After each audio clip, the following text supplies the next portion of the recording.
Kapal selam berlabuh di dermaga. Yang jawab salam saya doakan masuk surga. Assalamualaikum warahmatullahi wabarakatuh.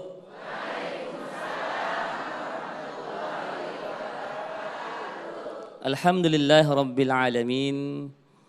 Alhamdulillahilladzi anzala sakinatan fi qulubil mu'minin liyazdadu imanan ma'a imanihim. Asyhadu an la ilaha illallah wa asyhadu anna sayyidana Muhammadan abduhu wa rasuluhu la nabiyya wa la rasula ba'dah. Allahumma fassalli wa sallim wa barik ala hadan nabiyyil karim sayyidina wa habibina wa syafi'ina wa maulana Muhammadin wa ala alihi wa ashabi ajma'in. Rabbi israh li sadri wa yassir li amri wa ahlul 'uqdatam min lisani yafqahu qawli, amma ba'd. Sahabat saya, adik saya, Ustadz Encep Habudin mani cetar membahana, Masya Allah ya. Kita doakan beliau panjang umurnya, sehat badannya, luas rizkinya, dan setia sama istrinya.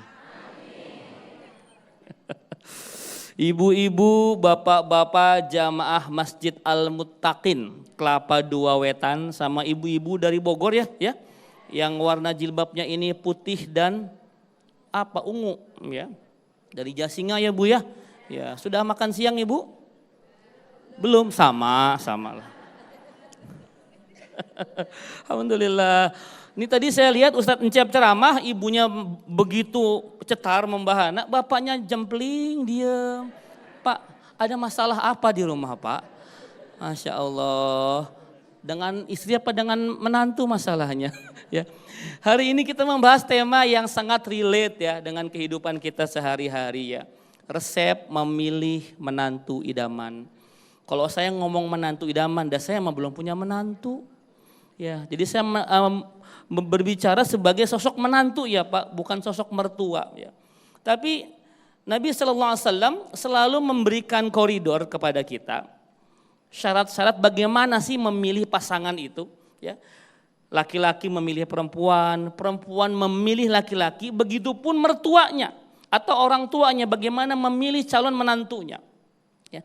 Kata Rasulullah SAW, tungkahul mar'atu li arba, nikahilah perempuan ataupun laki-laki sama saja karena 4 hal. Ya, ini ibu-ibu nih, ya yang belum menikah, yang sudah menikah sama yang mau nyalon mantu nih, ada 4 syarat untuk memilih calon menantu idaman. Yang pertama 5 liha, karena hartanya. Boleh matre? Boleh matre? Boleh. Nabi bilang boleh karena hartanya ternyata ya, memilih calon suami, calon istri atau calon menantu boleh karena hartanya. Yang kedua lihasabiha, karena keturunannya, karena nasabnya, bibit, bebet, bobot ya. Yang ketiga lijamaliha, karena ganteng atau cantiknya. Nih pada single ya, boleh nggak milih yang ganteng? Boleh. Ya, jangan sampai milih yang gak ganteng, yang Anda gak suka, karena setiap bangun tidur bukan ngucap hamdalah tapi istighfar. Kan bangun tidur harusnya ngucap alhamdulillah ya. Ini astagfirullah, ada siapa ini? Ya. Tapi bahasanya lebih tepatnya qurrata a'yun ya Dek ya. Karena kalau sekedar ganteng ya, itu belum tentu ganteng kata yang lain kan. Ya, ganteng cantik itu relatif, tapi kalau jelek absolut biasanya. Herei bercanda ya. Yang keempat apa syaratnya? Lidiniha, karena agamanya. Fazbar bizatid din kata Nabi. Maka pilihlah yang karena agamanya. Taribat yadak. Maka engkau pasti beruntung selamat. Ya. Jadi boleh karena harta, boleh karena keturunan, boleh karena rupanya. Namun dibalik itu semua yang nomor 1 itu karena agamanya. Begitupun para calon mertua. Menyeleksinya nomor 1 agamanya. Nih saya kasih pilihan. Bapak ibu kalau ada, ibu-ibu dah, bapak mah diem. Bu, ada calon menantu datang mau melamar anak ibu. Yang satu kaya raya tapi nakal. Yang kedua soleh tapi belangsak, milih yang mana? Serius saya. Saya tahu pasti mau pilihan yang ketiga. Soleh dan kaya itu kan. Tapi nggak ada masalahnya. Kita harus memilih. Baik, saya akan bercerita sedikit supaya kita nggak ngantuk ya. Di zaman Khalifah Umar bin Khattab, ya beliau itu Masya Allah ya, Khulafaur Rasyidin yang kedua, beliau tuh hobinya suka belusukan Bu. Jadi kalau ada kata-kata belusukan, dari zaman dulu sudah ada kata belusukan. Tapi belusukannya nggak bawa wartawan. Kadang sendirian, ya kadang sama asistennya. Beliau suka keliling-keliling ke rumah rakyatnya di tengah malam. Supaya apa? Supaya nggak ketahuan. Beliau kadang-kadang nguping, ngintip apa yang terjadi di bawah di rakyatnya. Jadi beliau nggak suka laporan ABS. Apa ABS? Asal bos senang, asal bapak senang. Dia nggak mau laporan dari anak buahnya yang hanya menyenangkan hatinya. Dia langsung turun ke bawah. Ada apa dengan rakyatku? Suatu ketika Bu, ada ibu dan anak penjual susu, ya, penjual susu tinggal di gubuk yang kecil, curhat mereka. Ceritanya mereka jualan susu Bu, nggak laku-laku. Kenapa nggak laku-laku? Kalah saing sama pedagang susu yang lain. Pedagang susu yang lain menjual dengan harga lebih murah karena mencampur susunya dengan air, sehingga bisa dijual dengan harga lebih murah. Sedangkan si ibu dan anak ini tetap tidak mencampur air, susu murni. Makanya harganya agak tinggi, akhirnya nggak laku.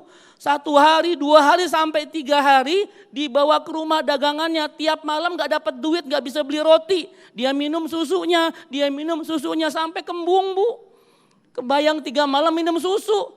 Ya, akhirnya si ibu karena kelaparannya, karena nggak kuat nahan lapar, ngomong sama anaknya. Anakku, yuk kita campur saja susu kita dengan air seperti pedagang yang lain. Supaya kita bisa jual dengan harga yang lebih murah. Supaya laku, ibu enggak kuat nah sudah lapar. Kata sang ibunda kepada anaknya. Kata anaknya, jangan Bu, nanti Umar tahu, nanti Khalifah tahu. Apa kata ibunya? Umar tidak mungkin tahu. Sekarang dia sedang berada di istananya dengan nyaman. Umar tidak mungkin mendengarkan apa yang kita bicarakan pada malam hari ini. Kata si ibu. Apa kata anaknya? Bu, mungkin saja Umar tidak tahu. Tapi Tuhannya Umar tahu. Tapi Tuhannya Umar melihat apa yang akan kita lakukan itu Bu. Si ibu menangis memeluk anaknya. Nak, punten abi hilap nak. Maafkan saya, ibu cuma gak kuat menahan lapar ini. Sehingga terbersit di pikiran ingin mengakali dagangan. Mencurangi jualannya itu supaya laku. Maaf, nak istighfar berkali-kali. Ternyata percakapan yang masyhur itu didengar sama Khalifah Umar bin Khattab yang sedang nguping di balik bilik rumah gubuk itu. Umar menangis. Ternyata masih ada sosok rakyatku yang seperti ini. Maka Umar langsung pulang, di tengah malam itu langsung mengumumkan kepada anaknya, anakku siapa yang mau nikah? Pagi-pagi itu Bu, siapa yang mau nikah? Akhirnya ada anaknya bernama Asim bin Umar bin Khattab yang bersedia menikah, maka dilamarlah gadis penjual susu itu. Dan dari pernikahan yang agung ini lahirlah seorang putri bernama Laila. Laila menikah dengan seorang yang soleh bernama Abdul Aziz bin Marwan. Dari pernikahan mereka lahirlah seorang manusia yang sangat mulia. Yang bahkan kata para ulama menyebutnya sebagai Khulafaur Rasyidin yang kelima. Ya, anaknya Abdul Aziz bin Marwan dan Laila, anak si penjual susu itu. Siapa namanya? Khalifah Umar bin Abdul Aziz. Itulah kalau kita menikah berdasarkan karena agamanya, karena akhlaknya, karena sikapnya, karena kejujurannya. Walaupun seorang tukang susu Bu, perempuan tukang susu menikah dengan anak presiden, anak khalifah. Ya. Tapi karena Umar tidak melihat hartanya, tidak melihat kedudukannya, tapi melihat kejujurannya. Akhirnya lahirlah seorang putri yang solehah yang mampu nanti melahirkan seorang anak yang mulia bernama Khalifah Umar bin Abdul Aziz. Wallahu a'lam bissawab. Masya Allah, terima kasih. Jazakumullah ahsanul jaza Ustadz Hilmi Firdausi. Suatu kisah yang inspiratif dari Khalifah Umar bin Khattab yang tadi disampaikan oleh guru kita Ustadz Hilmi Firdausi. Ini bisa menjadikan panduan ataupun menjadi inspirasi bagi kita semuanya, khususnya bagi para jamaah yang ingin mencari calon menantu. Tadi ada 4 kriteria, ya, dari hartanya, kemudian rupanya, dari wajahnya. Namun yang terpenting adalah bagaimana kejujuran, keikhlasan, dan juga akhlak, dan juga agamanya. Nah pemirsa, tema yang menarik ini kita akan elaborasi lebih dalam lagi melalui segmentasi tanya jawab. Dipersiapkan pertanyaan terbaiknya dari para jamaah semuanya dalam segmentasi tanya jawab. Namun guru kita Ustadz Encep sudah bersiap-siap untuk berbagi berkah bersama Luwak Tarik Malaka.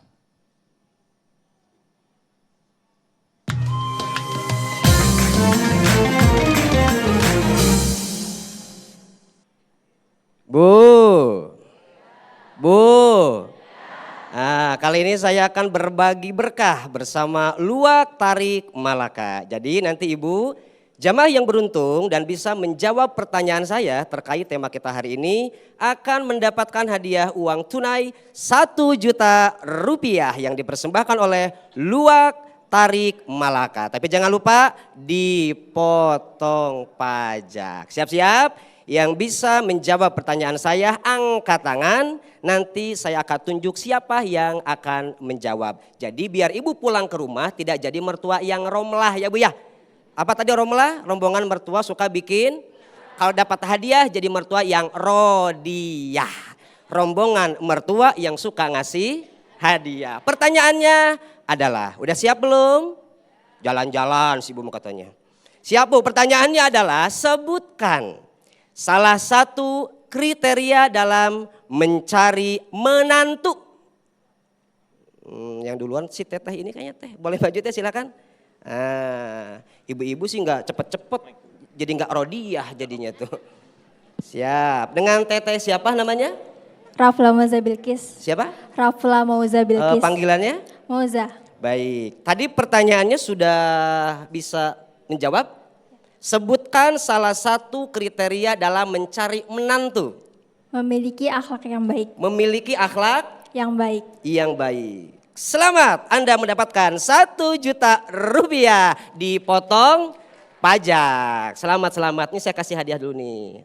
Nah, boleh dipegang, dilihatin dulu. Nah, lihatin ke kamera, 1 juta rupiahnya jangan lupa dipotong pajak. Baik. Pemirsa jangan kemana-mana, Damai Indonesiaku akan segera kembali setelah yang satu ini.